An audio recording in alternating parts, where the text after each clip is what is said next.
Tudo bem, pessoal? Tá muito frio? Tá um pouco frio? Vou aumentar um pouquinho a temperatura.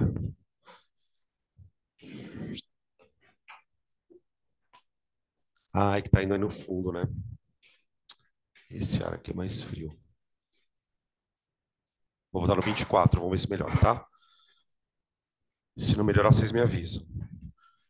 Ô, gente, é o seguinte, hoje a gente vai voltar, depois de um longo e tenebroso inverno, né? A gente vai voltar para termologia. A gente teve uma aula de termologia apenas, onde a gente discutiu basicamente escalas de temperatura, calor e temperatura.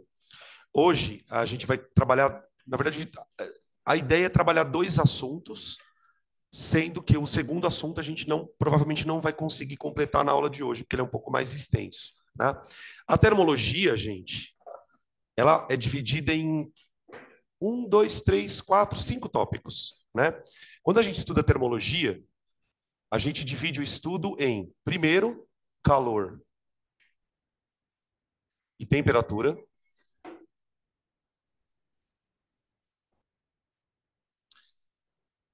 que é basicamente discussão de escalas termométricas, termômetro, Celsius, Fahrenheit, Kelvin, tá?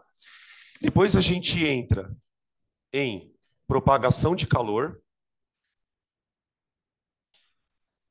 Peraí, deixa eu colocar mais para cá. Propagação de calor,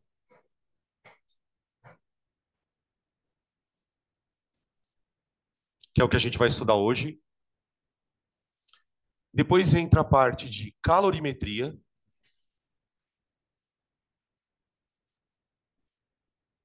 Depois vem a parte de trocas de calor. E depois dilatação. Depois dilatação. Tá? É nessa ordem que a gente trabalha o assunto de termo. Normalmente, o que costuma cair bastante no Enem e em outros vestibulares de maneira geral é a parte de propagação de calor e a parte de trocas de calor. O que macete, o que molha, enfim. Tá? Então, a ideia da aula de hoje é que a gente dê continuidade na termologia, falando de propagação de calor, que é um assunto bem tranquilo, até bem legal de estudar, porque ele envolve teoria. Acho que eu já trabalhei de propagação de calor com vocês. Vocês lembram? Eu não tenho certeza disso que eu estou falando. Condução, convecção, essas coisas todas? Não. Tá, então tá. Porque eu não tinha muita certeza se eu já tinha falado sobre esse assunto. Então, a gente trabalha na primeira parte da aula, propagação de calor, que é um assunto bem de boa, tá? E já no finalzinho da aula, a gente dá a entrada na parte de calorimetria. Então, provavelmente, a gente vai estender a termologia até terminar em dilatação. Isso vai durar, do meu plano, de 2 a 3 semanas. Então, hoje, na próxima terça e na outra terça, aí a gente fecha toda a termologia, tá bem? Então, a gente vai começar por aqui, ó, propagação de calor, tá bom? Isso é o tema da primeira parte da aula. Deixa eu só levar isso para cá. O que é calor, gente? Já para a gente começar a falar aqui do assunto. O que é calor? Energia? Então, qualquer tipo de energia pode ser chamada de calor. Então, vamos lá. É uma energia térmica. Mais do que isso, essa energia, peraí, deixa eu primeiro escrever. A definição mais precisa de calor é energia térmica em movimento. Tá? Essa energia, ela se movimenta toda vez que a gente coloca dois corpos em contato e eles têm diferentes temperaturas. Então, imaginem o seguinte: eu tenho aqui um corpo A, um corpo B. Esse desenho é muito parecido com o desenho que eu fiz na primeira aula de termômetro lá. E aí vamos imaginar que um corpo A esteja numa temperatura TA, uma temperatura qualquer, e o corpo B numa temperatura TB. Tá? Se o corpo, por exemplo, se o corpo B tiver maior temperatura do que o corpo A, o corpo B está mais quente do que o corpo A, o calor ele migra ou ele flui espontaneamente do corpo de maior temperatura para o corpo de menor temperatura. Isso é calor. É uma forma de trocar energia. E o que a aula de hoje discute é de que maneira esse calor se propaga, de que forma esse calor é transmitido de um corpo para o outro, tá? E como o próprio nome diz, né, processos de propagação indica que esse calor pode se movimentar de maneiras diferentes, tá? A propagação de calor, gente, ela se dá de três maneiras diferentes. E o que vai determinar qual é a forma que o calor se propaga é o meio, o tipo de meio. O calor ele pode se propagar em meios sólidos, tá? Na madeira, no concreto, enfim, coisas sólidas. Ele pode se propagar em meios fluidos, e aqui a gente precisa parar para definir isso, né?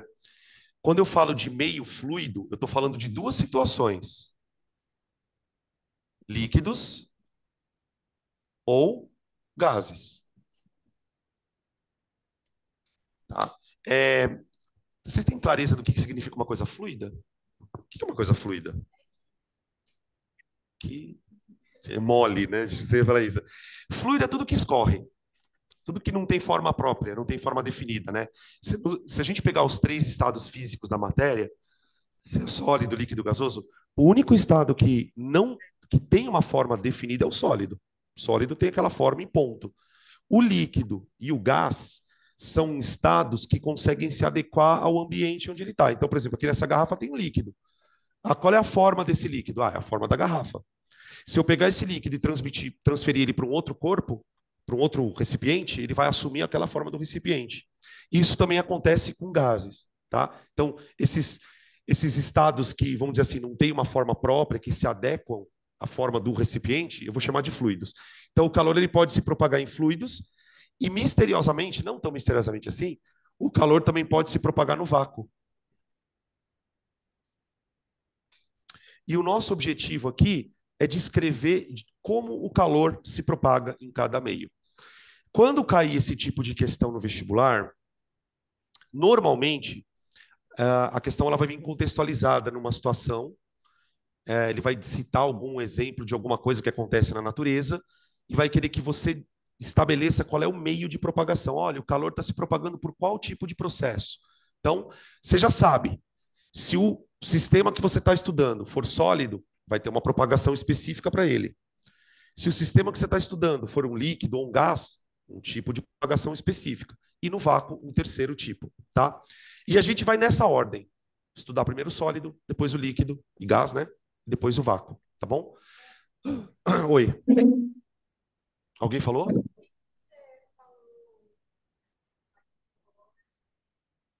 Energia térmica em movimento.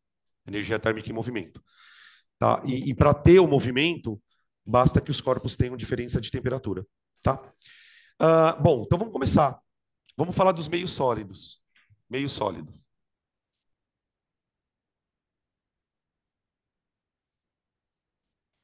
Bom, o tipo de propagação de calor que ocorre num sólido, a gente chama de condução. Então, propagação. Tá um silêncio lá do outro lado hoje. O que está acontecendo?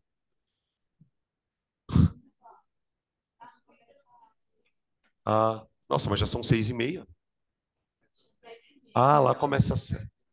Entendi. Propagação por condução. Gente, vamos lembrar um pouquinho da química, vai. Química de estados físicos. Do ponto de vista de estrutura da matéria, o que diferencia um sólido de um líquido de um gás? Espaço entre moléculas, a agitação é menor no sólido do que, por exemplo, no líquido, no gás, né? Eu gosto de resumir essa ideia com a seguinte expressão: grau de empacotamento.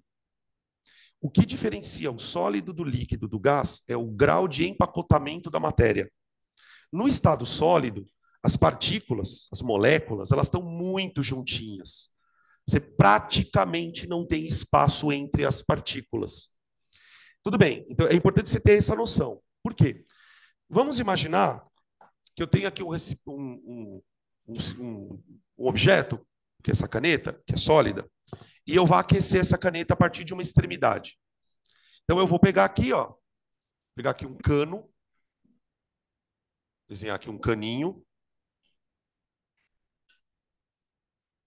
Aqui, tá aqui o caninho. E eu vou colocar numa das extremidades do cano, eu vou colocar calor. Calor. Calor. Tá. E aí, esse cano ele vai começar a esquentar. Ele vai começar a esquentar de uma extremidade para outra. O calor ele vai literalmente andar. Como que esse processo acontece? O calor que vai ser colocado nessa extremidade, ele vai agitar as moléculas. Então imagina que aqui, ó, tem um monte de moléculazinhas que formam o material. Então cada bolotinha dessa aqui é uma molécula. O que começa a acontecer com essas moléculas, conforme elas começam a receber calor? Elas vão se agitando. Só que, como as moléculas estão muito próximas uma da outra, à medida que essas moléculas aqui, ó, que estão recebendo calor, começam a se agitar, essa agitação começa a fazer com que as moléculas do lado também se agitem. Então imaginem várias moléculazinhas, uma pertinho da outra. Aí uma molécula começa a se mexer.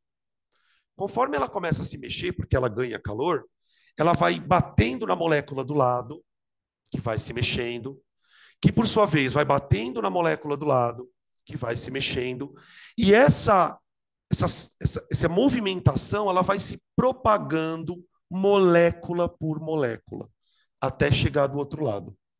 Então, o calor, nesse caso, ele é transferido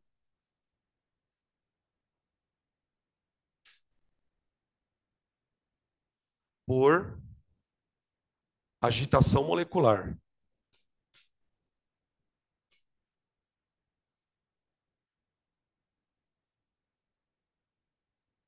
Devido à proximidade entre as partículas.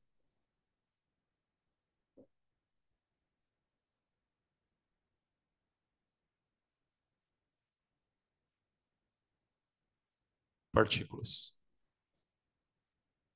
Está aqui. Ah, mas professor, isso também não vai acontecer no líquido e no gás? Não. O calor ele vai se propagar em líquidos e gases de uma forma um pouco diferente, como a gente vai ver daqui a pouquinho, tá?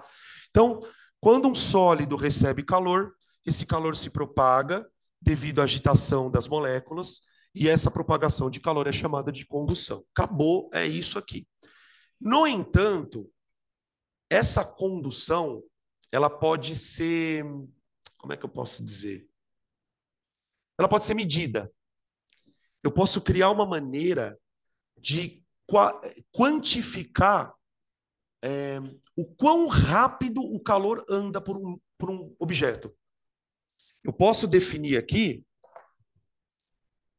o que a gente chama de fluxo de calor. Fluxo de calor em sólidos.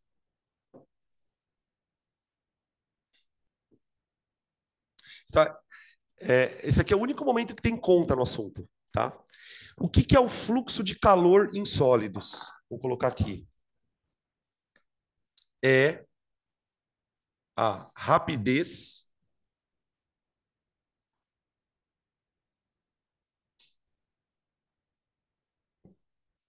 com a qual o calor se propaga no material.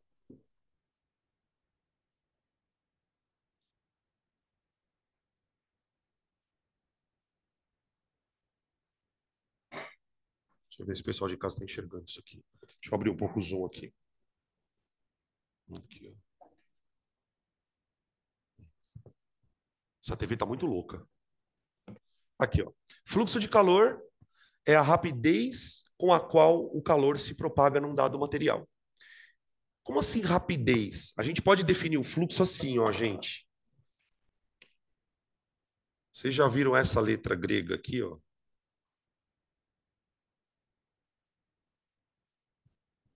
Esquisita, né? Essa letra é a φ, letra φ. Tipo um F do alfabeto grego, tá? Só que na versão maiúscula. Isso aqui é o que a gente usa para representar o fluxo de calor. Esse fluxo de calor ele pode ser calculado. E a conta é essa daqui, ó.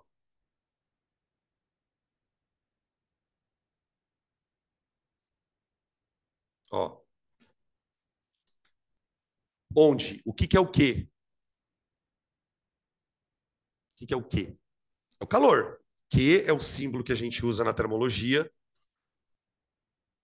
para calor. E o delta T, famoso, né? Tempo. Qual que é a unidade de calor, gente?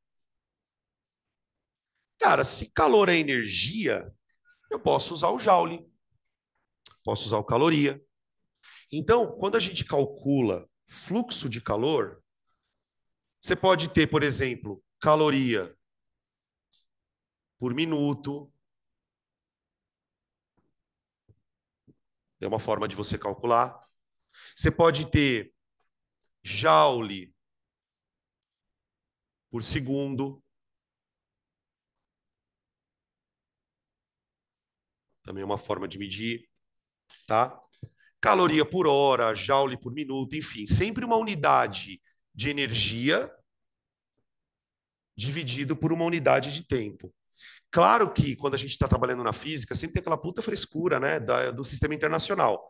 Quando a gente está trabalhando e calculando fluxo, né, no sistema internacional, a gente usa isso aqui, ó, joule por segundo, tá? Isso aqui é SI, que é o que eu chamo de watt. Watt.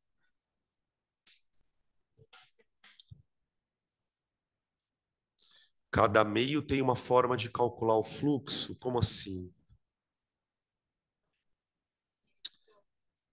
Então, essa fórmula ela vale para qualquer meio que seja sólido. Sendo sólido, acabou, tá?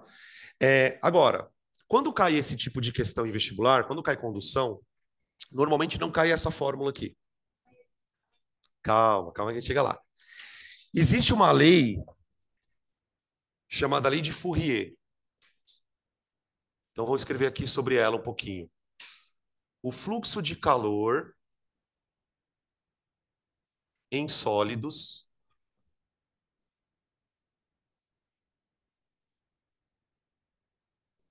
depende de algumas características do material.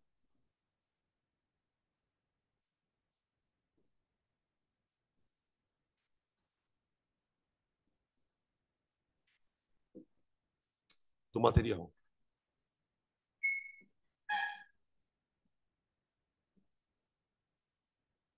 Cadê a Camila? Ah, ela tá zoada, né? Ela falou.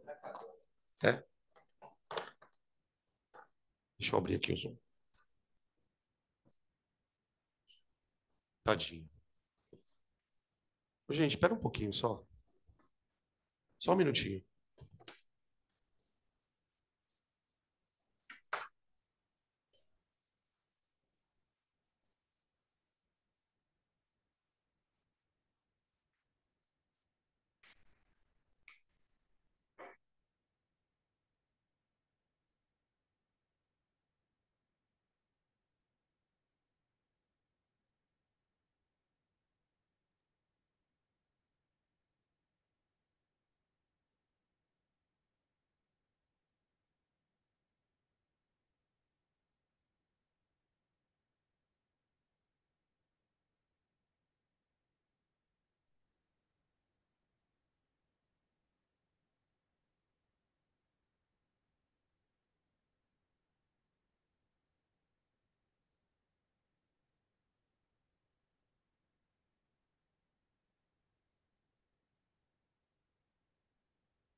Perdão, gente.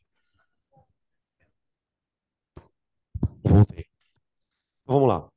Essa formulinha aqui, que eu coloquei aqui no comecinho do quadro, deixa eu só voltar um pouquinho para o pessoal de casa enxergar. Aqui, ó. Essa formulinhazinha aqui de baixo, ó, fluxo é calor dividido por tempo, ela é a definição de fluxo de calor. Tá? Quantas calorias atravessam o corpo por segundo, ou quantos joules atravessam o corpo por minuto.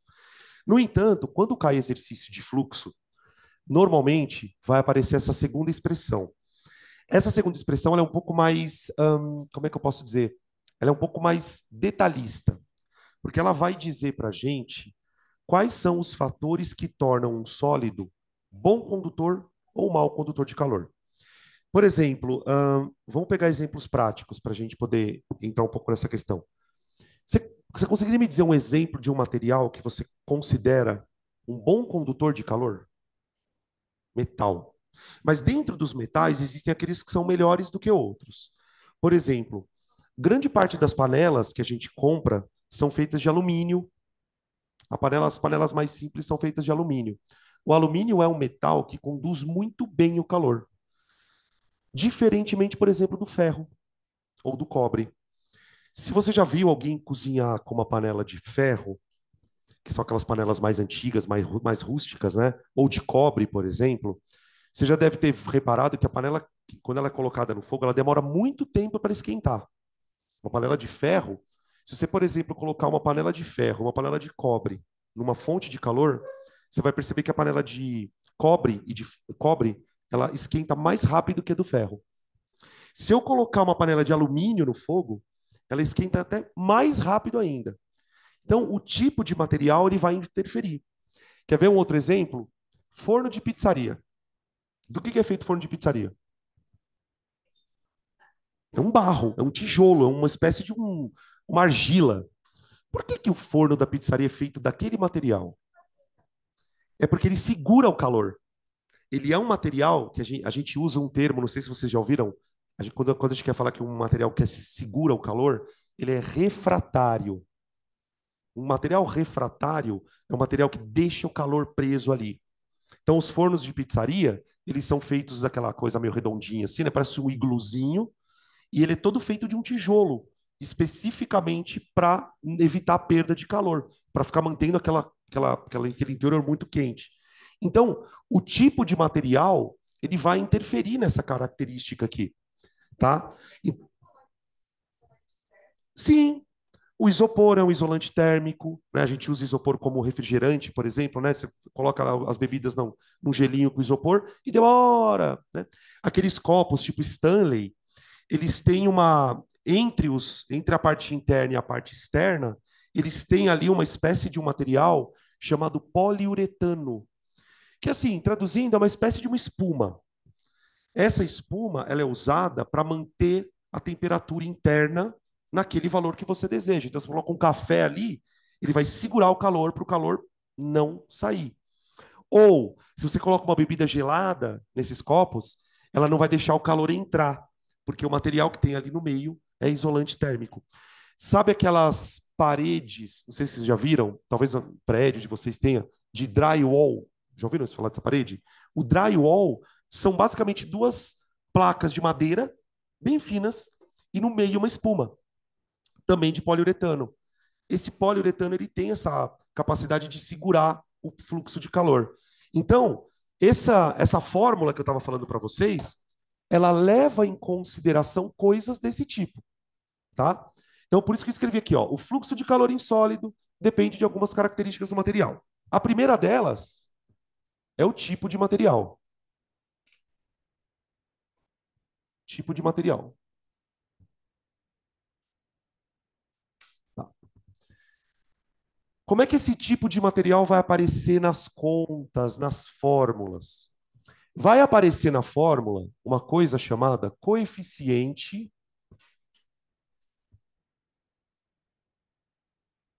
de condutividade,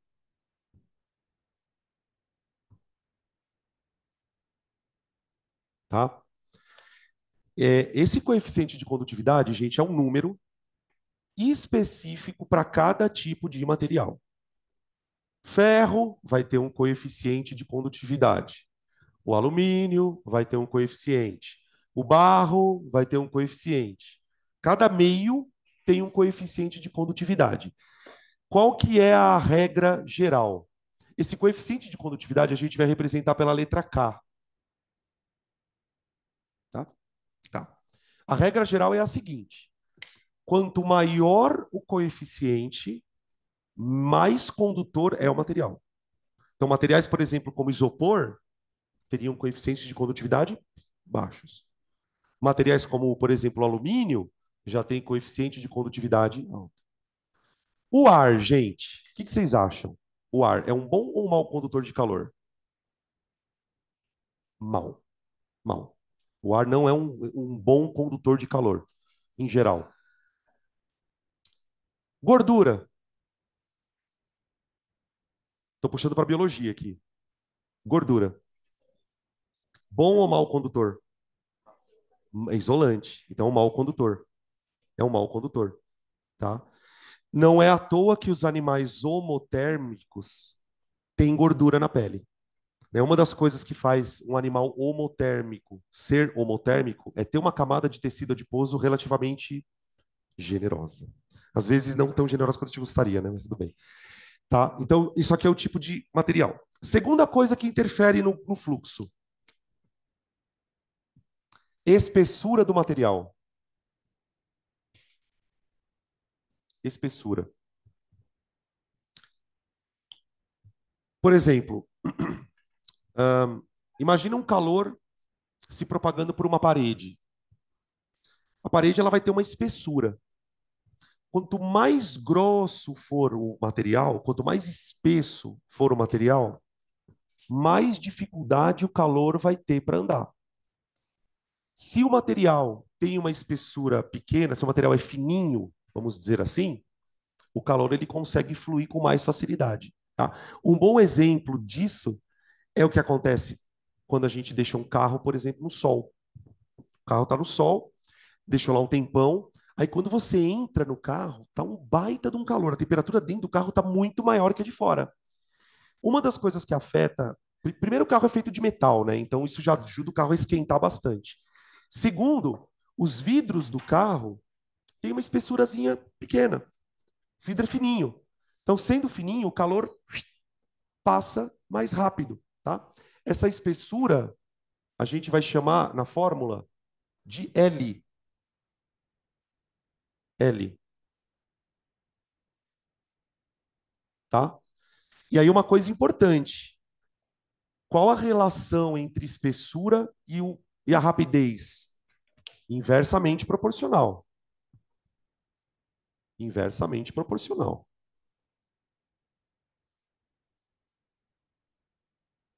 Isso é importante para a fórmula, tá?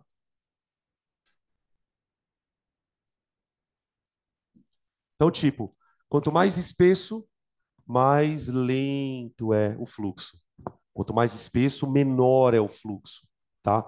Quanto menos espesso, mais rápido o calor flui, tá bem? Terceira coisa, área de contato.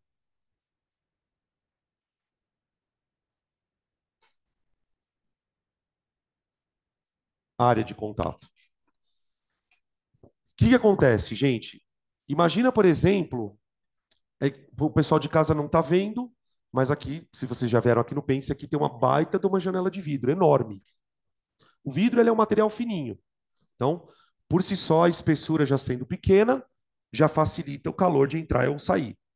E a janela aqui ela é muito grande, ela tem uma área muito grande, né? E vamos lembrar que a janela, nesse caso, ela está isolando o meio interno da sala, o meio externo lá de fora. Então, quando o lugar, o material tem uma área muito grande, o calor consegue passar mais rápido. Se a área de contato entre os dois meios é uma área menor, o calor passa mais devagar. Então, aqui a gente tem uma relação diretamente proporcional. Diretamente Proporcional. Tá? Quanto maior a área do recipiente, maior é o fluxo de calor. Você quer ver uma coisa muito louca? Eu sempre gosto de comentar isso porque isso é muito curioso, também tem a ver com biologia. O nosso organismo, porque pelo fato da gente ser homotérmico, né? O nosso organismo tem vários mecanismos para regular a temperatura. Suar, por exemplo, quando está com muito calor, por exemplo, eu estou com calor, estou suando, estou transpirando aqui. E um dos mecanismos que você tem quando você está com frio é tremer. Você começa a meio que tremer o queixo, às vezes começa a tremer o corpo, né? E vocês já repararam que quando a gente está com frio, é quase que instintivo a gente se encolher. Você fica encolhido. Ninguém fica tipo assim, no calor. Por que que a gente tem esse... É quase que um reflexo.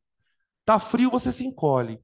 Porque quando você se encolhe, você diminui a área de contato entre o seu corpo e o meio ambiente. Então é um mecanismo quase que fisiológico de você diminuir a perda de calor porque você diminui a área, tá?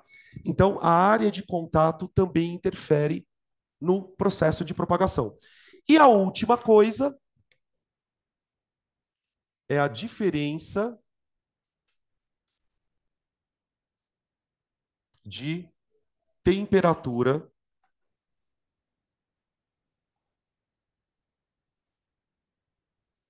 entre dois meios. Depois eu vou fazer um desenho agora para deixar isso mais claro, tá? Vou fazer um desenho aqui.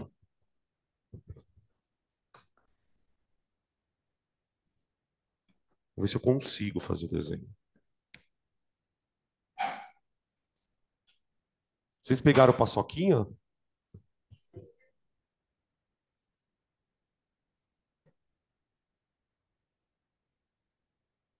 Tem paçoquinha lá fora. O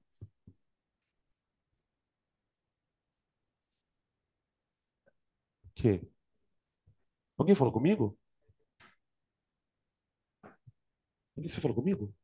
Ah, ah, eu vou pegar lá embaixo, daqui a pouco lá fora.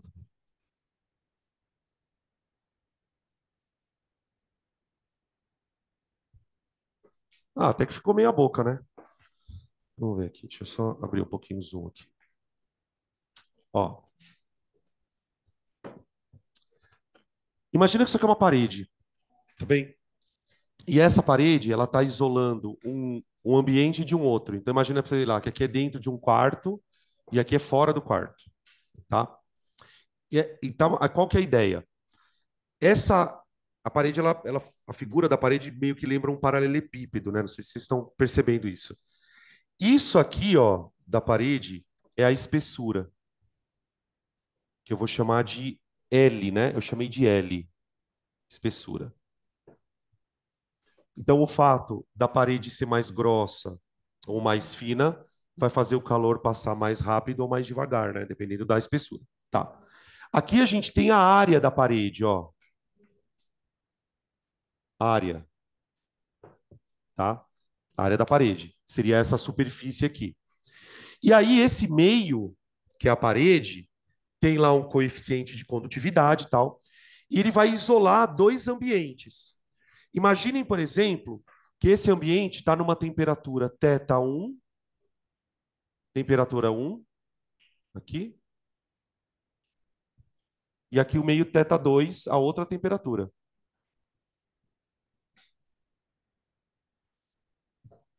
Gente, claro que para o calor passar de um meio para o outro, essas temperaturas precisam ser o quê? Senão o calor não anda. O que que os caras descobriram? Quanto maior for a diferença de temperatura de um meio para o outro, mais rápido o calor vai, tá? Essa diferença de temperatura é que vai fazer o calor andar mais rápido ou mais devagar, tá? Essa diferença de temperatura a gente vai representar na fórmula com delta teta, tá? Beleza? Pergunta da biologia. Por que que a gente sente frio? De onde vem a sensação de mais frio ou menos frio? Ausência de calor? É por causa da diferença da temperatura do nosso corpo para o ar.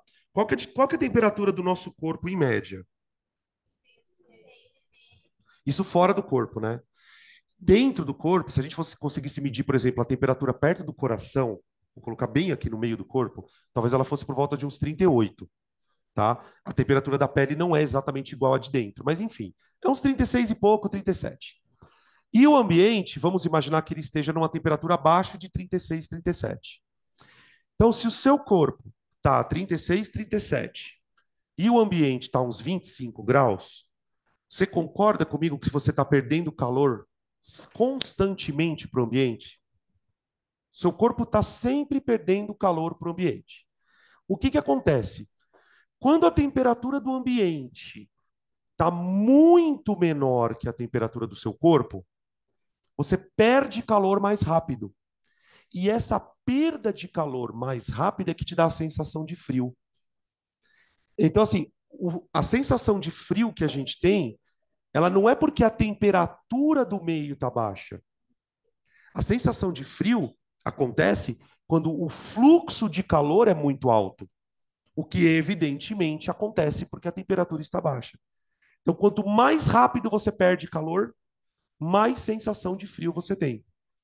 Quando a temperatura do teu corpo está muito próxima da do ambiente, aqueles dias bem cuiabanos, né? Tipo, a temperatura vai para 37, 38 graus, aquela sensação de desconforto que a gente tem é justamente porque o seu corpo não consegue perder calor. Ele, quando a diferença de temperatura fica muito pequena, ou às vezes nem existe diferença de temperatura, né? Seu corpo tem dificuldade de perder calor. E essa dificuldade de perder calor, essa lentidão com que o calor sai, é que vai te dar a sensação de, estou com muito calor, tá? Então, o que dá a sensação de frio e calor pra gente, é o fluxo. Vou escrever aqui, ó. Sensação de frio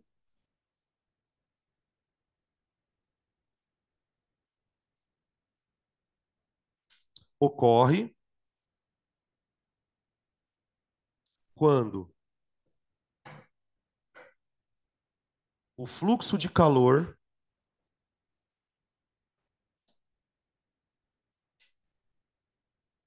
é muito intenso.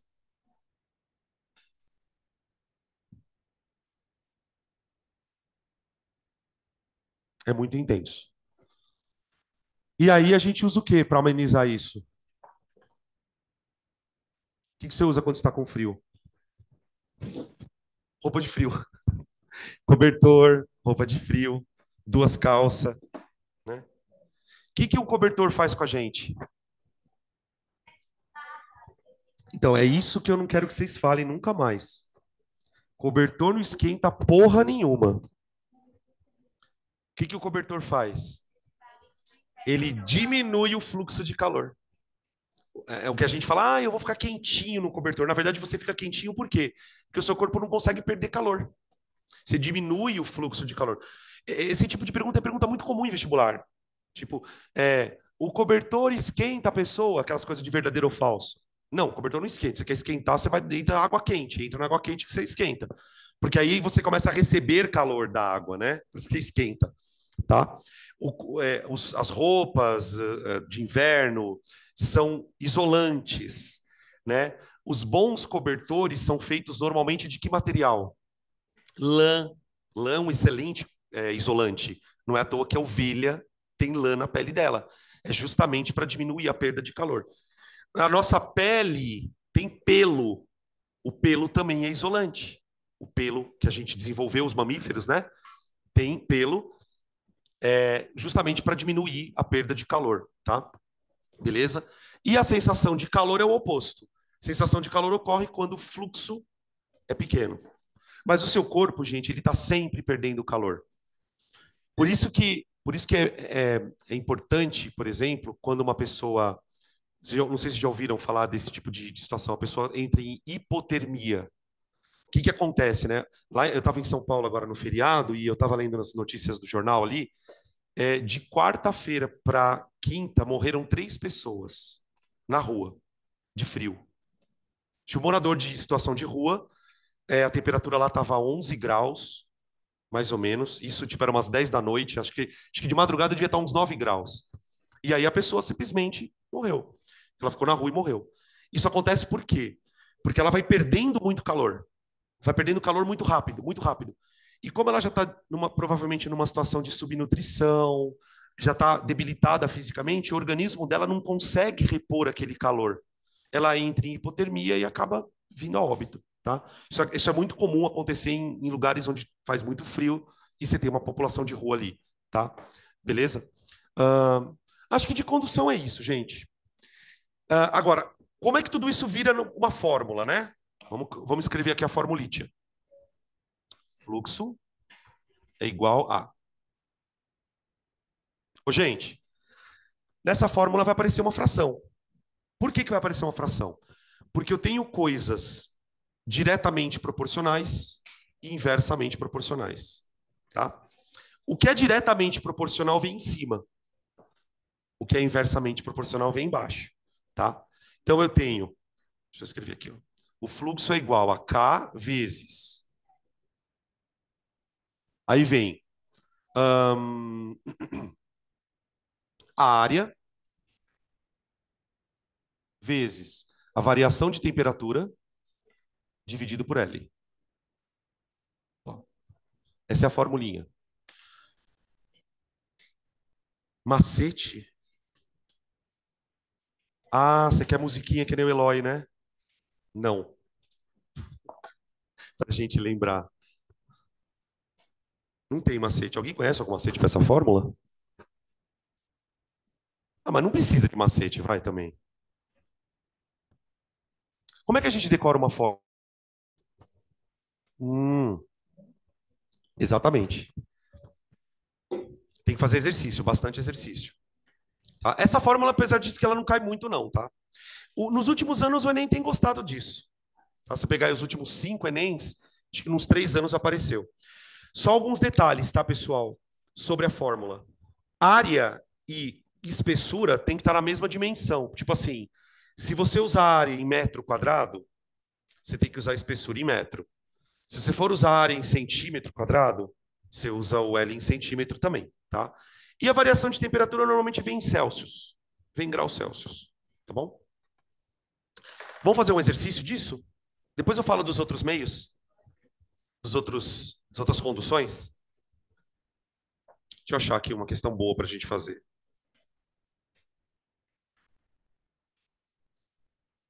Eu vou fazer duas, tá?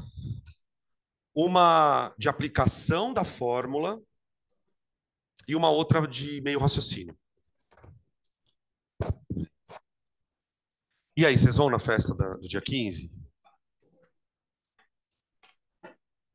Eu vou. Vou encher o cu de paçoca. Será que vai ter quentão lá? Vai ter quentão, Lu? Ô, Lu, vai ter quentão na festa? Lá na Notre vai ter quentão? Ah, puta, cara. O que é quentão? Não. Vocês sabem o que é quentão, gente? É uma bebida. Nossa. Gente, quentão é símbolo de festa junina. Já vi isso em filme. Não vai falar que é filme americano, porque quentão é coisa brasileira, tá?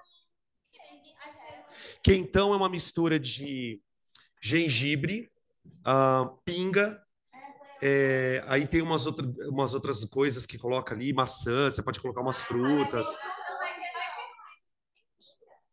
Tem pinga, no quentão raiz tem pinga. Danilo, você acha mesmo que a irmã ia deixar a gente vender coisa com bebida alcoólica? Ué, vai ter Heineken lá na festa? Ah, não, mas aí é por conta da escola. A gente não pode vender bebida Não, mas alcoólica. eles tinham que fazer o quentão. Ah, Eu não vou só vai para rolar. comer, gente. Não vai ter. Mas aí é Eu pra vou você ir chegar pra lá às comer os 6 horas e vou embora às doces. 7h30. Eu não Mas é tenho de pra você ir sentar no pra lugar comer se for para uma festa que doce. não... Custa 250 conto uma mesa. Hã? Que ganha o quê? Ganha o que a Luzia ganha atrás da horta, né? Ganha. Claro que não, gente. Gente, se bobear, a gente é recrutado para trabalhar lá. Nem fudendo que trabalho o quê?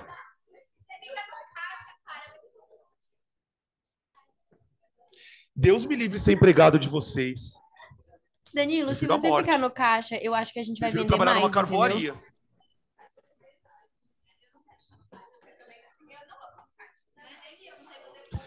Ó, toma cuidado quem fica no caixa. Se der quebra de caixa, vocês estão fodidos, viu? Ainda vai ser acusado de ladrão. De caixa 2.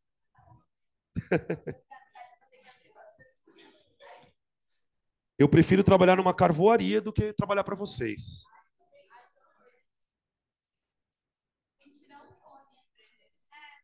O quê?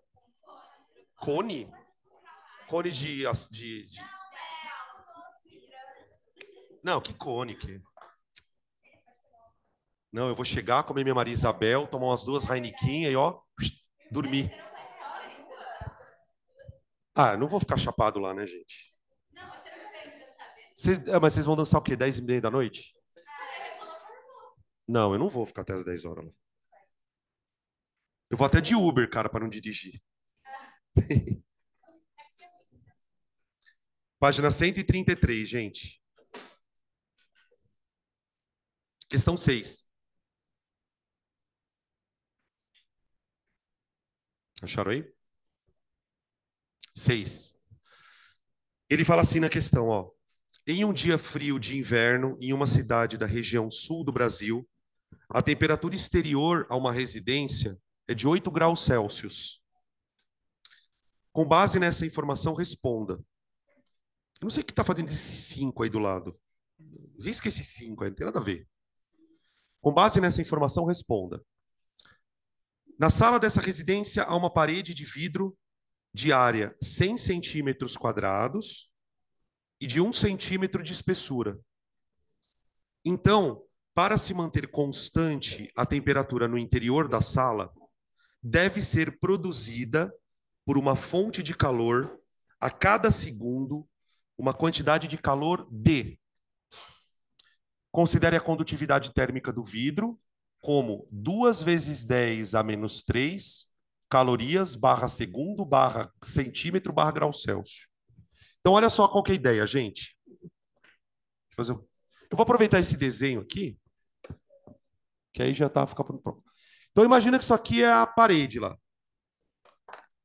Aí imagina o seguinte, ó. Dentro da casa diz que está 25 graus. 25 graus. E fora da casa está quanto? 8, né? 8. 8 graus. Então, primeiro, no meu desenho aqui, se eu fosse desenhar o calor andando, como eu faria isso? Da esquerda para a direita ou da direita para a esquerda? Como que o calor fluiria?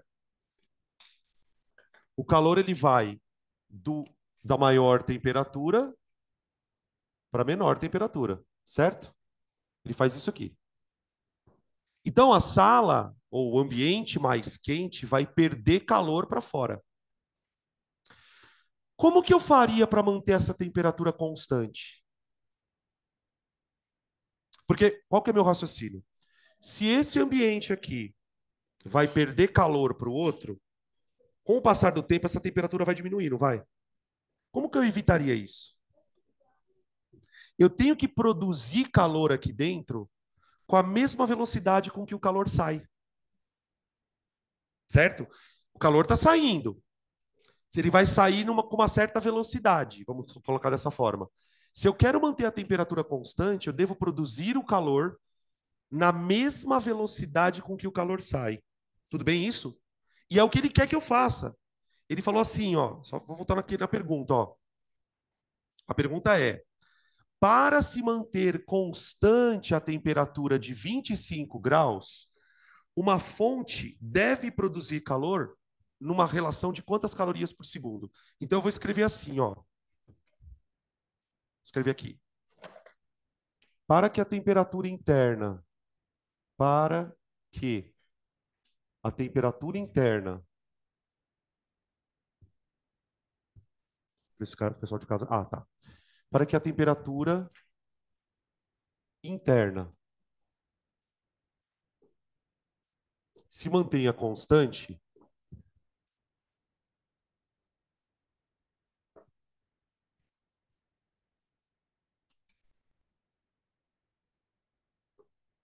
A fonte de calor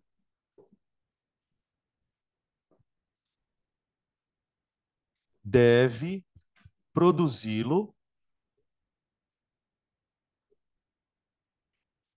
com a mesma rapidez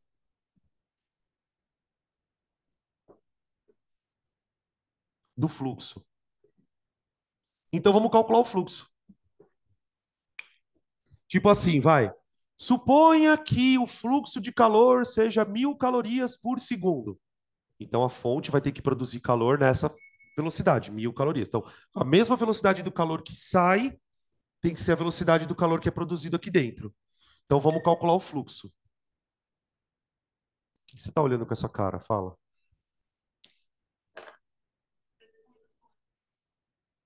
Rapidez, faltou um Z do fluxo. É que faltou um Z aqui. Então vamos calcular o fluxo. Fluxo. K vezes A vezes delta θ dividido por L. Não, ele deu o K. É que está do outro lado ali. Aliás, gente, falando em K, quanto que é o K? Então vamos substituir e fazer conta. Fluxo é 2 vezes 10 a menos um. É menos um? Menos 3. Menos 3 vezes. Área 100. Diferença de temperatura entre os dois ambientes. Quanto? 17. Dividido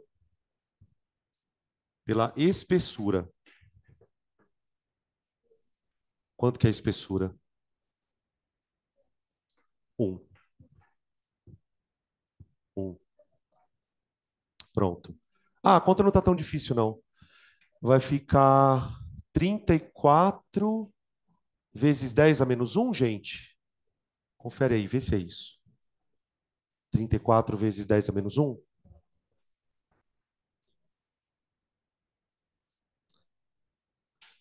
O quê? Puta, e agora? É caloria ou joule? Como que eu sei o que que é?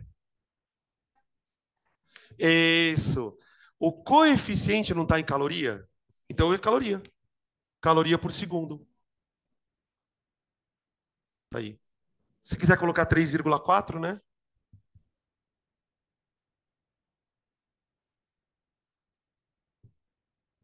Tá aí, ó.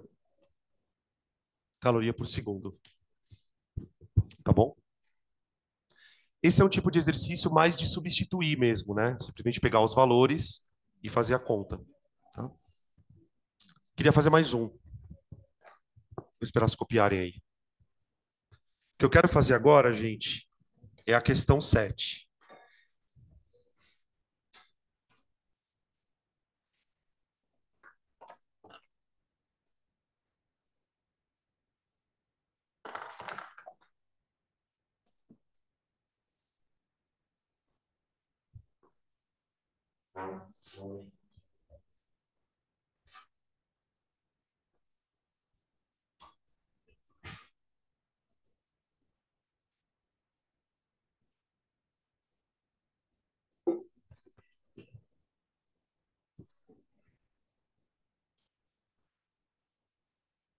Agora é a 7.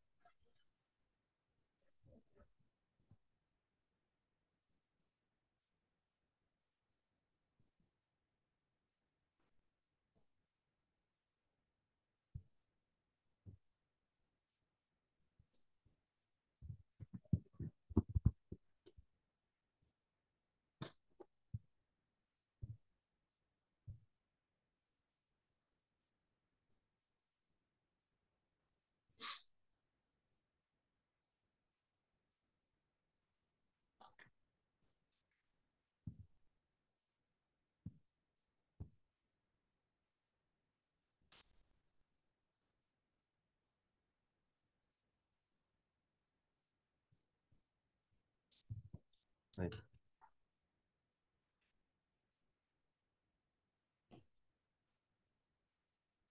7.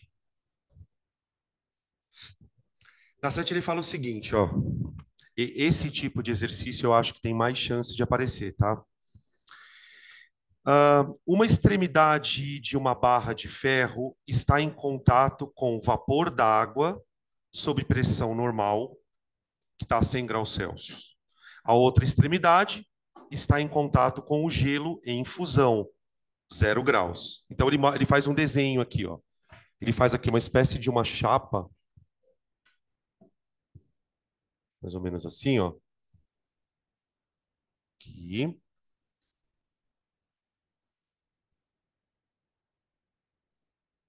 Sim. Aqui, ó. Também um paralelepípedo, tá? Do lado esquerdo aqui, a gente tem uma temperatura de 100 graus Celsius. Desse outro lado aqui, ó, a temperatura é 0 graus, tá? Ele fala o seguinte: a barra tem um comprimento L, o comprimento dela seria isso aqui, ó, L, e a área da secção reta A. Tá vendo essa parte aqui, ó, da chapa, gente? Essa parte aqui, ó. É por essa parte que o calor vai fluir. Então o calor ele vai entrar por aqui, ó, e vai sair por aqui, ó. Então ele vai percorrer a barra longitudinalmente, tá? Daqui para cá. Ó, tá. Aí olha o que ele fala. Corta-se a barra ao meio e os dois pedaços são soldados. Então imagina o seguinte, ele vem aqui bem no meio da barra e corta ela. Ele faz um corte aqui, ó. Partiu ela em dois. E aí o que ele faz? Ele pega essa parte aqui e gruda ela aqui em cima. Qual que é o resultado disso? Eu tenho uma barra mais curta, só que mais espessa. Ó, seria uma coisa meio que assim, ó.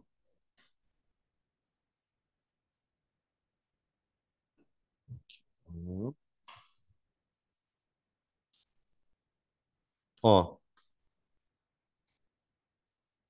é isso aqui. A barra diminui o tamanho dela, mas ela fica mais grossa. Entenderam o que ele fez? Então, aí ele fala o seguinte, ó, ele até mostra aqui, ó. Ele coloca L sobre 2, né? E aí, agora, a área da secção reta seria tudo isso aqui, ó.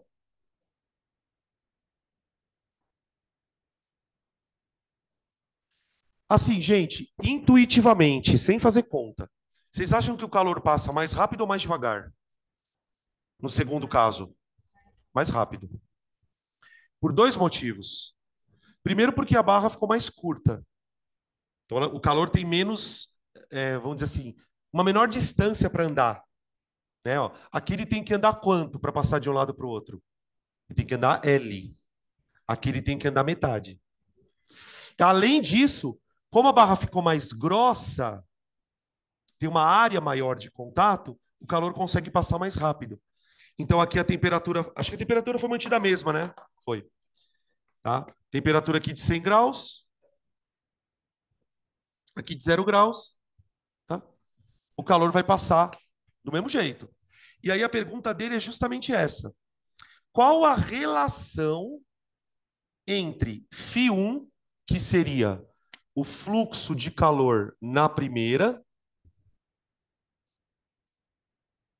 e φ2? Na verdade, ele não usa o termo relação, né? Ele usa o termo razão. O que significa razão entre dois números? Um sobre o outro. Tá? É bem cara de Enem isso aqui, porque já caiu assim. Então, ele quer saber quanto é φ1 dividido por φ2. Aqui. Beleza? Vamos montar a fórmula dos dois. Já monta dividindo ela. Já faz assim, ó. Já abre aqui assim, faz uma fração zona, ó. Tá? E aí o que eu vou fazer? No numerador, que é a parte de cima aqui, ó, eu vou colocar o fluxo de calor dessa barra aqui, ó. Então vai ser K vezes a área da secção reta vezes. Qual que é a diferença de temperatura aqui? Eu não vou escrever 100. Eu vou escrever só delta teta, porque é a mesma diferença aqui, ó. Não precisa nem escrever. Só escreve delta teta dividido por L, que é a espessura. Agora eu faço a mesma conta embaixo. Claro, com as mudanças no sistema ali. Então fica K. Por que eu posso afirmar que o K dos dois é o mesmo? Porque é o mesmo material, ele só cortou a barra ao meio e soldou. Então K é o mesmo. A área dobrou. Ó, a área dobrou. Agora eu tenho uma em cima da outra. Então fica 2A vezes. O delta teta é o mesmo. Ali, ó. Dividido por 0,5 L. Se quiser colocar ele sobre 2 também. Ali, ó. Pronto. Aí corta tudo aí. Dá para cortar o KK, tchum, tchum. O delta teta, tchum. O A, tchum. E o L, tchum. Cuidado agora, gente. Ficou assim, ó. Φ1 dividido por Φ2 é igual a. Aí, cuidado. Aqui em cima é 1, certo? Dividido por 2 sobre meio. Tudo bem aqui, ó? 2 dividido por meio. Quanto que é 2 dividido por meio? Não, não é 1. É 4. Cuidado. 2 dividido por meio é 4, tá? Que é 2 dividido por 1 sobre 2, tá? Pronto. Tá aí, a razão entre φ1 e φ2 é 1/4. Ou, se você quiser escrever assim, ó, o φ2 é igual a 4 vezes φ1. Ó, se você quiser multiplicar em cruz, né? Ó, φ2 igual a 4 φ1. Tá bom? Vocês entenderam a história do 2 dividido por meio? Sim? Tá bom. Beleza? Aí. Oi.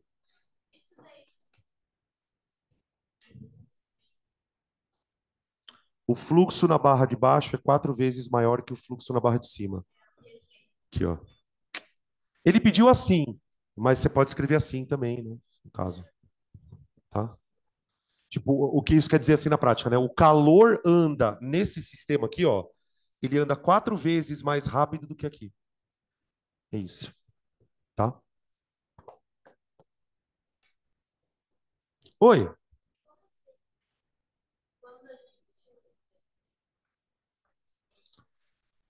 Então, se o cara começar a te dar algumas informações sobre o material, tipo espessura, comprimento, já é um indicativo que você vai ter que usar essa fórmula. Essa fórmula aqui é mais para você calcular. Cadê aquela fórmula? Acho que eu apaguei, né? Aquela fórmula lá, ela é mais uma definição, tipo assim, você sabe quantas calorias perdeu, em quanto tempo, divide um pelo outro, você acha o fluxo. Porque na real, você pode escrever assim, se você quiser, ó. Q sobre delta T é igual a K a delta teta sobre L. Você percebeu que nos dois. Porque isso é o fluxo e isso também é o fluxo. Você percebeu que nos dois exercícios eu usei essa fórmula. Por que eu fui direto nela? No primeiro exercício, porque ele tinha me dado a área da parede, ele me deu a espessura. Então, quando ele começa a te dar informações sobre o material, já é uma indicação que você vai usar isso aqui, tá? vou ser bem honesto, tá? Quase nunca você vai usar essa. Isso aqui é mais a definição mesmo de fluxo. Tá? Para você entender o que é o fluxo.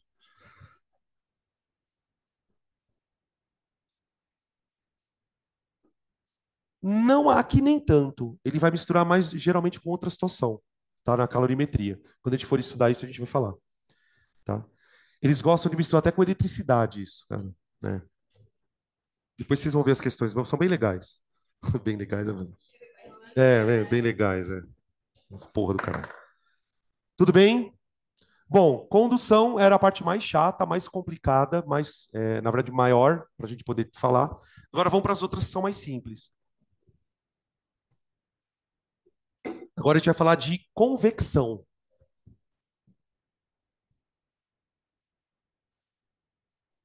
Convecção.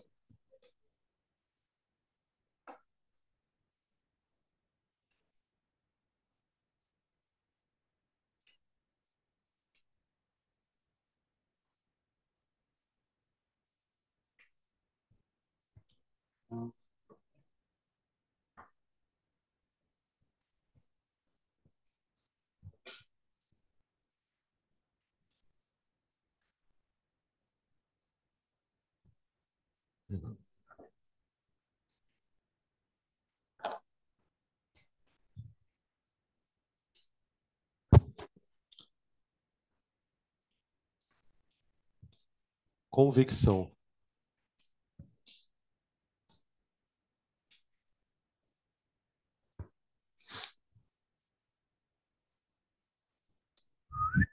Aqui. Bom, para a gente entender convecção, antes de falar dela, vamos lembrar uma coisinha aqui, ó. Densidade é uma propriedade específica da matéria, certo? Ou seja, cada substância tem a sua própria densidade. Se você olhar para a fórmula da densidade, que é massa sobre volume, né, aquela fórmula super famosa, você vai perceber uma coisa muito curiosa, talvez você não tenha se atido a esse detalhe ainda.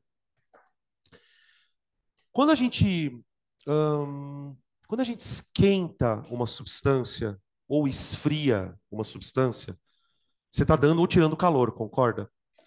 Uma vez que você dá calor ou tira calor, você está variando o grau de agitação das moléculas. E de maneira geral, a natureza ela funciona assim. Você tem lá uma substância, eu dou calor para ela, as moléculas se agitam mais. Só que quando elas se agitam mais, é inevitável que elas se afastem. Elas vão se afastando. E na medida em que as moléculas, porque receberam calor, né, estão se afastando, o corpo muda o tamanho dele. Ele sofre uma coisa chamada dilatação. Ok? Ou seja, o volume de um corpo não é fixo. Não importa qual é o tamanho desse corpo, não importa do que ele é feito. Toda vez que você aquece uma substância, ela dilata. Quando você resfria, ela contrai. Então, eu posso dizer que o volume de uma substância depende da temperatura. Tá bem? Inclusive, isso é o que a gente estuda na parte de dilatação. Só que aí acontece uma coisa curiosa, gente. Porque veja, se densidade é massa sobre volume, e o volume de uma coisa depende da temperatura, você concorda que eu posso dizer tranquilamente que a densidade de uma coisa não é constante? Ela muda com a temperatura. De tal maneira que eu tenho duas possibilidades. Quando ocorre aumento de temperatura,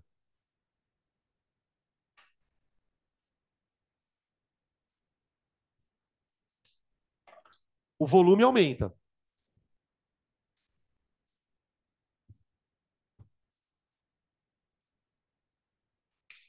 Isso é regra. Esquenta, dilata. Só que a densidade, ela não é inversamente proporcional ao volume? Então significa que se eu esquentar uma coisa e o volume dela aumentar, a densidade dela diminui.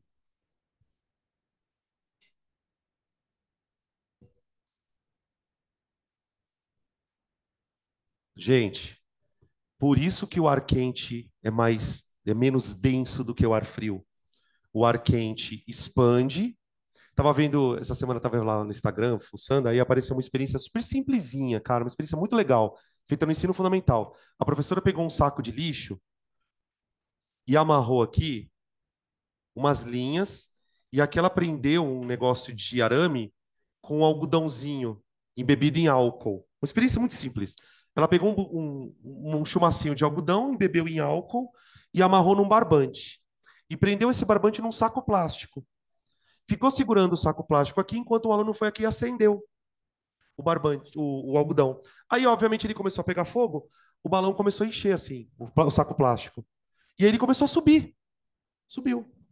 Isso é um bom exemplo de que o aumento de volume de um gás, que acontece porque você esquenta ele, faz ele ficar menos denso. E o contrário também é verdadeiro. A diminuição de temperatura provoca contração. Contração. Só que se uma coisa contrai, o que acontece com a densidade dela? Ela fica mais densa. E, gente, vou falar uma coisa para vocês, tá? Isso aqui, num sólido, quase não acontece. Porque sólidos dilatam muito pouco, mas muito pouco. Agora, quando eu estou falando de líquido e gás, essa dilatação ela é brutal. Por exemplo, um líquido, em média, ele dilata 60 vezes mais que um sólido. Quando você esquenta os dois à mesma temperatura, você consegue. O líquido ele é muito mais dilatável do que um sólido. O gás, então, nem se fala. Então, o que, que acontece? Na convecção, vamos escrever aqui uma coisa. E aí eu depois vou fazer um desenho, tá? Para vocês entenderem melhor. O calor se propaga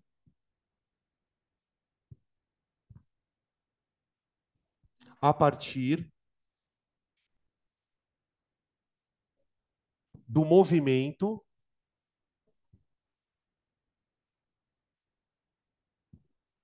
de massas. Alô? Alô? Oi.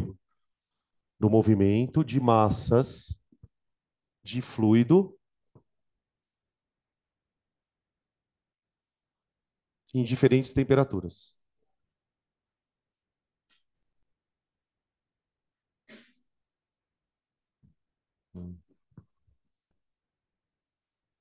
Hoje o clima tá calmo, né? Tá todo mundo calminho hoje. Temperaturas. Vocês já estão com cara de cansados. Já tá batendo cansaço, né? Bom que as férias estão chegando. Vamos aproveitar essas férias, hein, gente? Descansa, tá? O que é semana que vem? As férias. Ih, minha filha, tá longe ainda, hein? Só na final da primeira semana de julho. É, não, tá ainda. Tá, fudeu ainda. Ainda tem. Hã? 2 semanas de férias. Só duas. Só duas. Não, não, uma é, pô, é demais também, né, gente? Eu já acho duas pouco.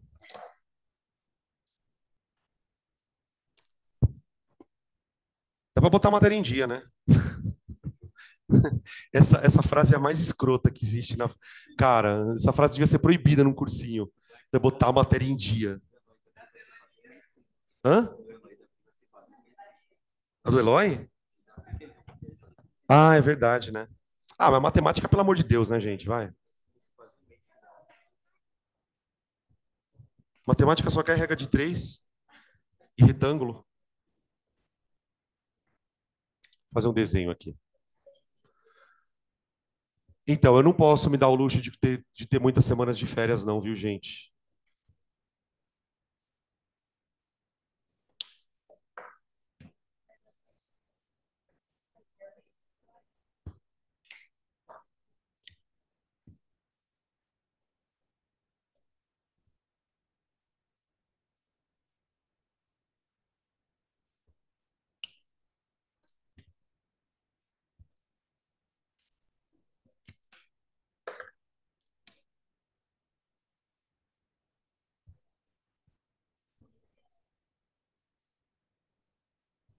Aqui, ó.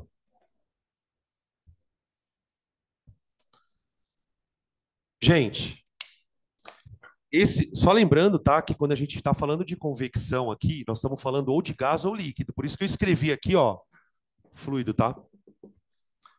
Então, para explicar a convecção, imagine o seguinte experimento, ó. Eu tenho aqui uma cuba cheia de água, tá? Ou de qualquer líquido que seja, não precisa ser necessariamente água. E aí eu vou aquecer esse sistema de baixo para cima. Então, eu vou colocar essa cuba numa fonte de calor, tá?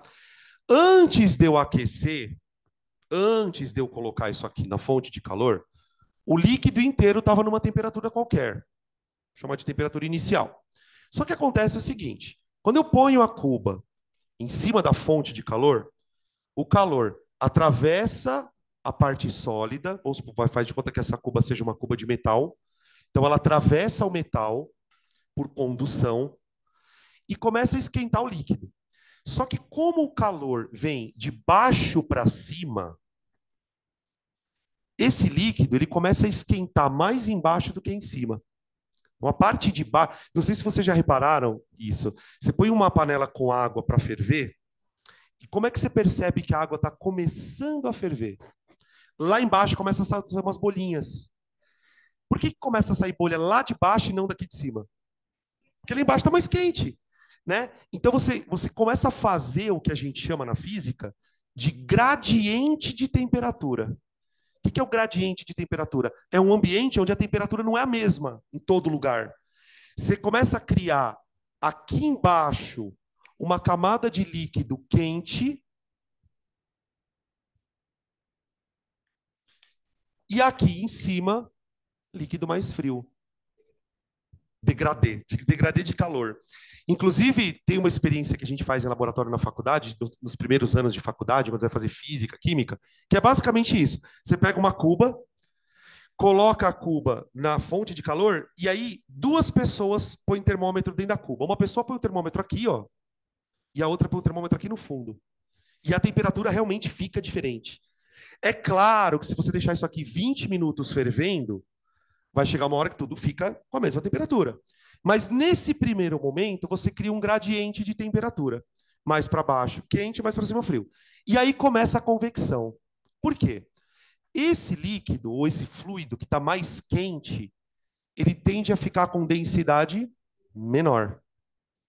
Como ele começa a ficar com a densidade menor, ele começa literalmente a subir. O líquido sobe. O menos denso boia, né? Ou flutua.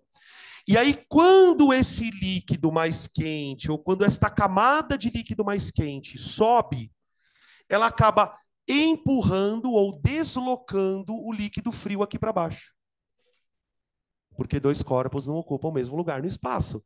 Então, se um corpo está subindo aqui, ó, ele vai empurrar o outro corpo para baixo. Aí, o que, que acontece com esse líquido frio quando desce? Ele esquenta. E o líquido quente, quando sobe? Esfria. Este movimento vai distribuindo calor por dentro do líquido. É um movimento que ajuda o calor a se propagar. O líquido quente sobe, o frio desce, e o calor vai se distribuindo. Deu para entender? Isso acontece com líquidos ou com gases, tá? Fazendo uma ponte aqui é um momento legal para a gente fazer uma ponte com a geografia. Que normalmente quando vocês estudam clima, é, vocês ouvem falar muito sobre a importância da corrente de convecção na distribuição de calor na atmosfera. A nossa atmosfera, ela sofre esse tipo de efeito, né? Imaginem, por exemplo, aqui, ó, a superfície do planeta Terra. Aqui. Aqui é a Terra. A Terra está sendo constantemente iluminada pelo Sol. E aqui nós temos uma camada de gás, que é a atmosfera. Só que, gente, a atmosfera, ela tem aproximadamente 60 quilômetros de altura. E é claro que essa camada de 60 quilômetros de altura, ela tem um gradiente de temperatura. Onde que é mais quente na atmosfera? Embaixo ou em cima? Em cima? Embaixo é mais quente. Por quê? Isso é uma coisa louca, né?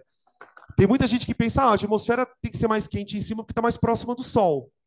É o contrário. Embaixo é mais quente. Porque o que, que acontece? A radiação solar entra, bate na superfície e ela é absorvida nessa camada. Então, a Terra ela é muito mais quente na superfície do que em cima. Então, aqui você tem uma camada de ar quente, que seria essa parte em vermelhinho aqui, ó,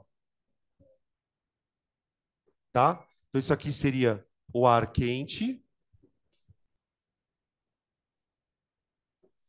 E o restante aqui, frio, tá?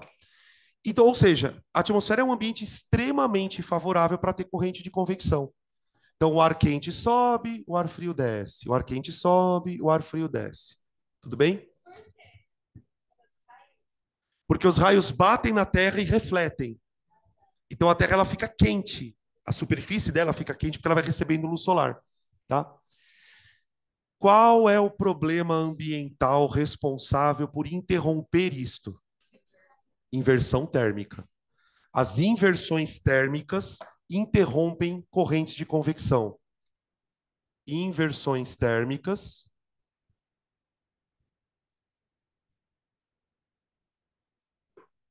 interrompem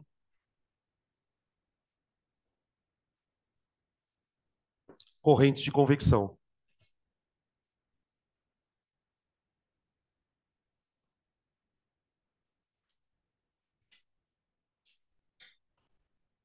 E por que que isso é um problema? Como? A poluição fica presa. Porque uma das vantagens, digamos assim, da convecção é que ela, na medida em que esse ar fica circulando pela atmosfera, ele vai levando os poluentes mais para cima. Ele vai afastando os poluentes da superfície da Terra. Então, de uma certa forma, vai deixar o ar um pouco mais limpo. Se por acaso essa corrente de convecção para de acontecer, o poluente ele fica concentrado na superfície, tá? De maneira muito grosseira, até correndo o risco de cometer alguns erros, que um professor de geografia não me escute, mas assim, a inversão térmica ocorre quando basicamente, o próprio nome está dizendo, o ar frio fica embaixo e o ar quente fica em cima. Tá? Se ocorrer uma inversão nessas camadas de ar, se aqui embaixo o ar tiver muito frio, ele não consegue subir. Na medida em que ele não consegue subir, você não tem mais a corrente de convecção. Isso acontece normalmente na época de inverno, onde a luminosidade do Sol é menor, e aí ele, por aquela região estar tá recebendo uma luminosidade menor, a atmosfera fica, a superfície da Terra fica menos quente. E uma vez que a superfície da Terra fique menos quente, esse ar não esquenta, ele não consegue subir, tá? Hã? Nas brisas marítimas também isso acontece, tá? Do continente para o oceano, do oceano para o continente, isso mesmo, tá? Como?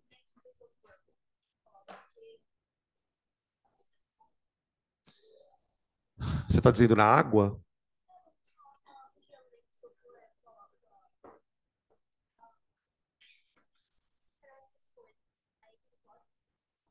Não, ali não, o isopor ele está isolando só. Ele está isolando. No caso do isopor, o que que acontece quando você põe água e gelo junto? Se você tem dentro do isopor água e gelo, os dois misturados, o ambiente está a 0 graus Celsius. Que a única possibilidade de você ter coexistir água e gelo é 0 graus. Para ter convecção, eu teria que ter uma camada mais quente e uma camada mais fria. Se a gente imaginar aqui no isopor a temperatura que estaria constante, não teria como ter corrente de convecção, tá? O que o isopor não deixa é o calor entrar, né? Mas aí, aí no caso do isopor, o problema é a condução e não a convecção, tá? Tudo bem?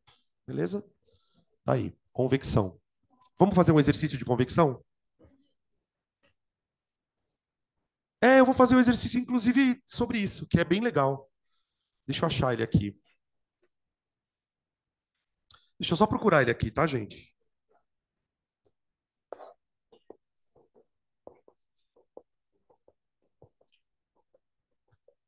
Questão 5, gente.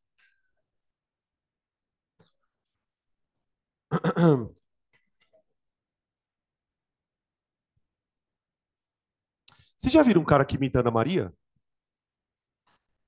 O cara que imita a Ana Maria Braga? Ah, eu falei, né? Nossa, eu tô viciado nesse cara, velho. Tá, tá, porque a risada dele é igual da Ana Maria.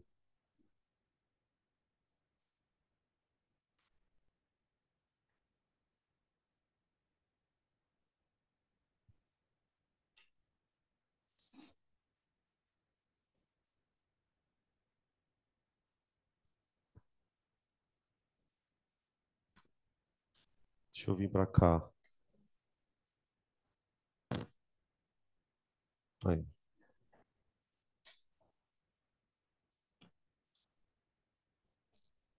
Você tá tirando foto? Ah, não, precisa estar tirando foto. Está no meio aqui.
Aí, deixa eu só aumentar o zoom aqui.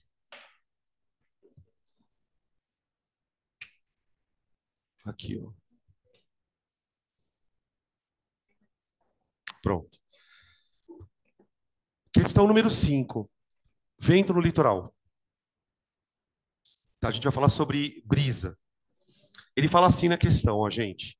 O calor específico da água é menor, desculpa, é maior que o calor específico da areia. O que que ele quer dizer com essa frase? Né? Porque a gente, teoricamente, a gente não sabe o que que é calor específico ainda. Ele vai explicar. Assim, durante o dia, numa região litorânea, a areia se aquece mais do que a água do mar. Se você já foi para a praia quando está muito quente, você percebe isso claramente. Você pisa na areia, está super quente. E a água está mais fresca, evidentemente. Isso tem a ver com uma propriedade que os materiais têm chamada de calor específico. Tá? O que eu quero dizer com isso? Por exemplo, imagina que eu dê uma caloria para a água. Uma caloria de calor para a água. Ela vai esquentar um pouquinho. Se eu der uma caloria para a areia, ela esquenta mais. Então, quando os dois recebem calor do sol durante o dia, a areia ela está quente, muito quente. Chega às vezes está tão quente que você não consegue nem pisar na areia de tão quente que ela está. Tá? E o mar está numa temperatura menor. Eu vou chamar de frio. Tá? O que que esse gradiente de temperatura faz? Aí ele vai explicar. Ele fala assim, ó. Assim, durante o dia, numa região litorânea, a areia se aquece mais do que a água do mar. O ar acima da areia sobe e produz uma região de baixa pressão, aspirando o ar sobre o mar. O que que ele quer dizer? Como a areia está muito quente, aqui na superfície da areia, o ar está mais quente do que aqui no mar. Então aqui você tem ar quente, bem na superfície, e aqui você tem ar frio. Opa, ar frio. Tá. O que que acontece então? O ar quente, segundo ele fala no texto, sobe. Quando o ar quente sobe, ele cria aqui nessa região uma região de baixa pressão, porque é como se o ar fosse tirado daqui. E na medida em que esse ar sobe, ele chupa essa região de baixa pressão, chupa o ar frio para dentro do continente. E aí você tem o que a gente chama de brisa marítima. Brisa do mar. Ela vem do mar para o continente. Tá? Isso é um exemplo de corrente de convecção. Então, o ar quente sobe, esfria e desce. O ar frio que entrou aqui vai esquentar e vai subir de novo. Então, se você se posicionar à beira-mar durante o dia, você vai sentir o vento vindo do mar para dentro do continente. Isso é chamado de brisa marítima. Tudo bem? Aí ele continua dizendo o seguinte: ele fala, sopra a brisa marítima. Explique por que que à noite o processo se inverte. Então, à noite, o processo vai se inverter, ou seja, o vento vai soprar do continente para a água. E ele quer que a gente explique por quê. Não, não. Não é que à noite o calor específico é maior. O calor específico é sempre maior. O que acontece é o seguinte: se a areia, do mesmo jeito que a areia tem facilidade para esquentar, ela tem facilidade para esfriar. Então, durante a noite, quando o sol para de bater, a areia se torna fria e a água armazena o calor. Quem nunca mergulhou numa piscina de noite, a água está bem quentinha. Isso é reflexo de todo o calor que ela absorve durante o dia. A água, gente, é uma substância que tem muita dificuldade, tanto para esquentar quanto para esfriar. O que isso quer dizer na prática? Se você quiser esquentar a água, você tem que dar muito calor para ela.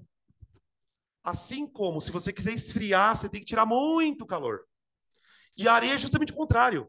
Você dá um pouquinho de calor, ela esquenta. Você tira um pouquinho de calor, ela já esfria bastante. Então, durante a noite, a areia se torna fria e o mar, a água, se torna quente. E aí o processo se inverte por quê? Porque na areia, na superfície da areia, eu tenho ar frio, porque a temperatura da areia está mais baixa, e no mar eu tenho ar quente.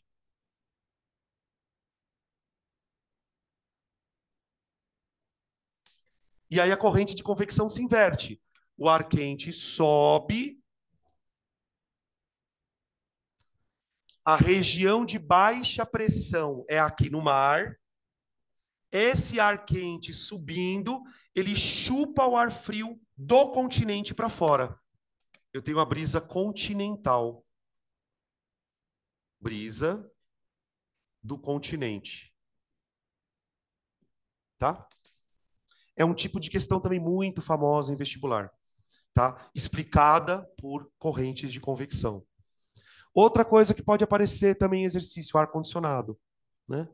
Por que os ares condicionados modernos são instalados na parte de cima da sala? Para dar convecção, para conseguir fazer o calor se transferir de um lado para o outro. Fala. E de mudar a temperatura. Chamado de calor específico. Chama calor específico. Que a gente vai falar depois do intervalo dele, tá? Chama calor específico. Tudo bem? Fechou? Será que dá pra gente falar da última antes de ir pro intervalo? Dá. Tudo bem de falar mais uma? É 10 minutos, eu juro. Não faz essa cara feia. Ah, tá. Porque eu falei assim, não sei o que ela já fez assim, ó. Falei, eita porra.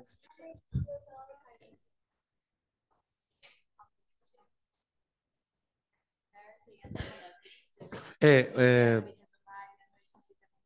como é que eu explicaria isso numa questão aberta? Eu basicamente tentaria descrever isso aqui. Ou então, não é errado fazer esquema. Esse mito de que numa prova aberta você tem que escrever a resposta, numa prova de física, de química, você pode muito bem fazer um esquema como esse. Então você poderia falar assim, ó, devido ao alto calor específico da água, durante a noite a superfície da água tem uma camada de ar quente e a superfície da areia tem uma camada de ar frio. E aí a corrente de convecção inverte, tá? Ou então fazer mesmo um esqueminha, que vale bem a pena. Tá? Ok.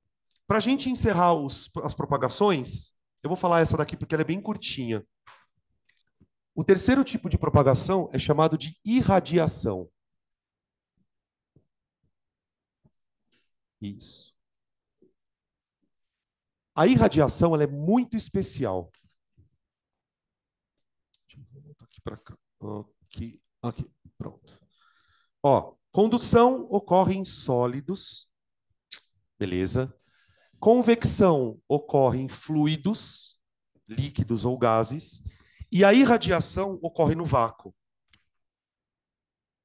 Ocorre no vácuo. Na verdade, gente, a gente escreve essas coisas que a gente escreve, elas são um pouco erradas. Não é que ela ocorre no vácuo, ela ocorre também no ar, mas ela consegue ocorrer no vácuo também. Ela ocorre também em meios materiais, mas ela também ocorre no vácuo. Ela é a única maneira do calor se propagar no vácuo, tá? Agora, espera um pouquinho. O que, o que anda no vácuo? Onda eletromagnética. Então, a irradiação, ela é uma propagação que ocorre no vácuo, pois trata-se... Aqui será que é próclise ou é ínclise? Pois trata-se ou pois se trata? Trata-se? Pode ser trata? Não estou sentindo muita firmeza, não. Vamos, gente! Vou fazer que nem a Priscila. Vamos! É próclise ou ínclise nessa porra? Ondas. Faltou o quê? Ah, verdade. Fiquei tão puto com vocês. Pois trata-se de ondas eletromagnéticas. O calor pode andar como se fosse luz. O que eu estou propondo é isso. Tá? O calor pode se propagar como se fosse luz. Aliás, essa propagação é super importante, porque ela é a única maneira que o calor tem de sair do Sol e chegar na Terra. Se não existisse essa forma de propagação de calor, a Terra não seria um planeta aquecido pela estrela, tá? Que tipo de ondas podem se propagar na forma de calor? Vamos lembrar aqui. As ondas eletromagnéticas, gente, elas são classificadas em 3 categorias. Não é em 3 categorias, estou falando errado. Em 3 grupos, vamos dizer assim. Vamos fazer aqui.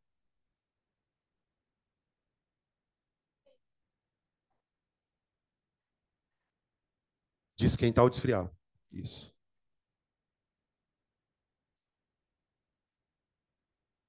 Gente, a gente pode dividir as ondas eletromagnéticas em 3 grupos. O grupo mais famoso de onda eletromagnética são aquelas que a gente consegue enxergar. São as cores vermelho, laranja, amarelo, verde, azul, anil, violeta. Tá? O que diferencia uma cor de outra? A frequência de vibração da onda. Então, você tem ondas que a gente chama de luz visível. A gente tem ondas cuja frequência está abaixo da luz visível, que são infravermelho,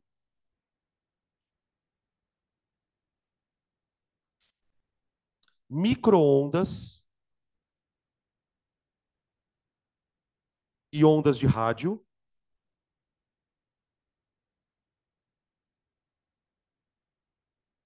Tá?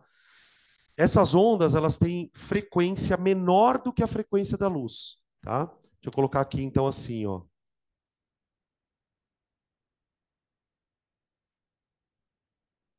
Aqui. Frequência.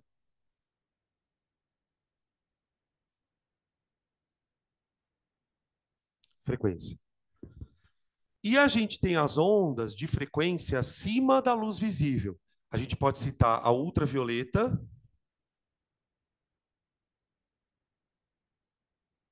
né? A gente tem o raio-x, a onda de raio-x, que a gente usa, por exemplo, para fazer radiografia, né?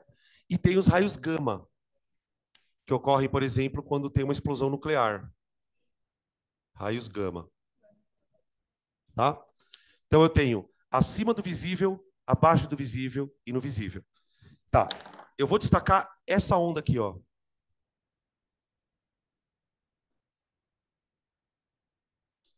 Ela é a onda de calor. Esse tipo de onda é a onda que carrega calor. Isso aqui eu vou chamar de onda de calor. Só toma cuidado com essa expressão onda de calor, tá? Porque se você abrir a internet aí, você vai ouvir vários textos jornalistas falando: ah, o Brasil está passando por uma onda de calor. Essa onda de calor que a gente está falando aqui é uma onda que carrega calor, tá? Toma muito cuidado com essa maneira de propagação, porque assim, ela não, vai ter pouco exercício falando dela. Por que que eu gosto de falar da irradiação? Porque ela também está associada a um problema ambiental. Essas ondas infravermelhas, elas são especificamente absorvidas na atmosfera. Então, o calor vem na forma de onda eletromagnética. Peraí, deixa eu só virar um pouquinho o zoom aqui. Aqui, ó. Essas ondas, elas vão chegando na Terra e elas vêm na velocidade da luz. Quando essa onda entra na atmosfera, ela vai tomar contato com várias substâncias da atmosfera. E algumas delas absorvem essa onda. São absorvidas por gases estufa. A gente pode citar aqui o CO2, que é um gás estufa. A gente pode citar o vapor d'água, também absorve radiação infravermelha. O metano também absorve radiação infravermelha. Então a onda vem, as moléculas absorvem essa onda, e vamos lembrar, né, gente? Onda, independente da frequência, é energia. Então, se uma molécula consegue absorver uma onda, ela aumenta a agitação. E o que acontece com a substância quando ela agita mais as moléculas? A temperatura sobe. Então, a atmosfera, ela vai pegar essa onda e transformar em calor. Essa absorção de calor é o que a gente chama de efeito estufa, né? E aí o problema ambiental que está associado a esse mecanismo é o aquecimento global. Então, se uma molécula de CO2 absorve radiação infravermelho, quanto mais CO2 eu tiver na atmosfera, mais radiação infravermelha eu vou absorver. Uma vez que eu absorva mais radiação infravermelha, eu tenho uma intensificação do efeito estufa, que é o que a gente vai chamar de aquecimento global, tá? Então, a gente pode escrever assim, ó, um lembrete, que isso eu acho que vocês discutem bastante também na parte de problemas ambientais. Altas concentrações de gases estufa, vou escrever assim, ó, altas concentrações de gases estufa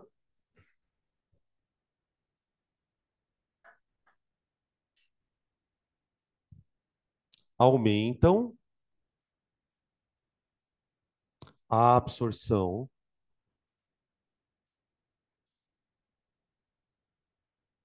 da radiação infravermelha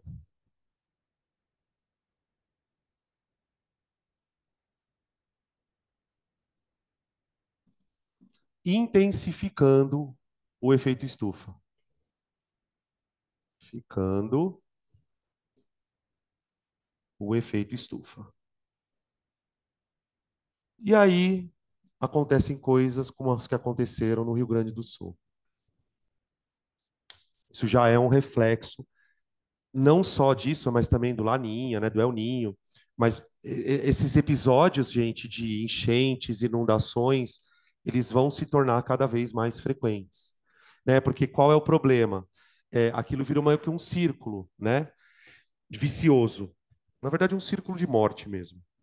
Por quê? Se a atmosfera está mais quente, tá, a temperatura está maior, você tem mais evaporação de água dos oceanos, dos rios, dos mares.